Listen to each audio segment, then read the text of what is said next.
Why do some people earn huge amounts of money and still end up broke? And how do others with completely normal salaries quietly build serious wealth over time? The answer usually isn't intelligence, education, or even opportunity. It's psychology. Our emotions, habits, and decisions around money often matter far more than the numbers themselves. So in this video, we're ranking 5 powerful lessons about money from the psychology of money, from useful to potentially life-changing. And the number 1 rule will completely change how you think about wealth. Let's start with number 5. A lot of financial advice assumes that people behave like robots. Pure logic, perfect decisions, zero emotions. But that is not how real humans work. Imagine 2 investment strategies. One might deliver slightly higher returns, but it's stressful and volatile. The other is a bit simpler and less optimized, but it lets you sleep peacefully at night. Which one is actually better? For most people, it's the second one. Because the best financial plan is not the one that looks best on paper. It's the one you can stick with when things get scary. Markets will crash, headlines will make people panic. And if your strategy falls apart the moment emotions kick in, it was never a good strategy to begin with. When people picture wealth, they usually imagine certain symbols. Luxury cars, expensive watches, ironic, and gigantic houses. But here is the paradox. Those things are usually evidence of spending, not wealth. True wealth is mostly invisible. It's the money invested quietly in the background.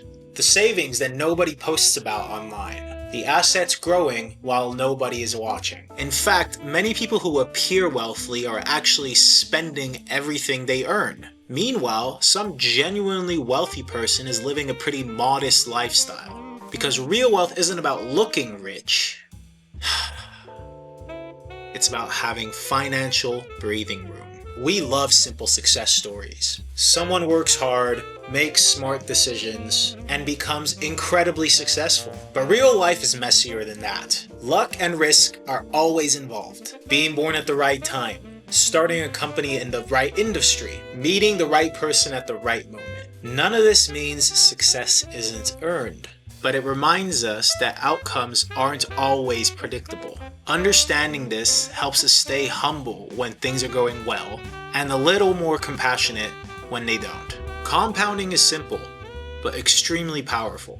Your money earns returns, then those returns start earning returns, and over long periods of time, that growth can become exponential. What surprises most people is that the biggest factor in compounding isn't actually skill, it's time. Someone who invests consistently for 40 years can end up with dramatically more wealth than someone who invests larger amounts for 10 to 15 years. That's why the most underrated investment strategy might actually be to start early.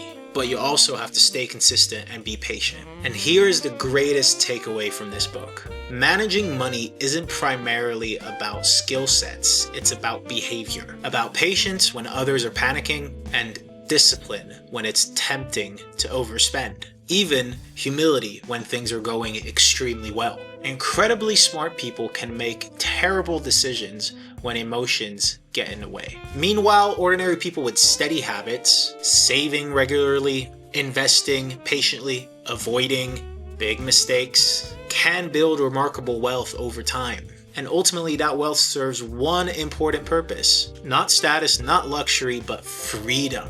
Freedom to control your time, freedom to make choices, and freedom to live life on your own terms. And that might be the most valuable return money can provide. If you enjoyed this breakdown and want more simple ideas from the world's most powerful books, make sure to like the video and subscribe. And if there's a book you'd love to see summarized next, please drop a comment. Thanks for watching, and I'll see you in the next video.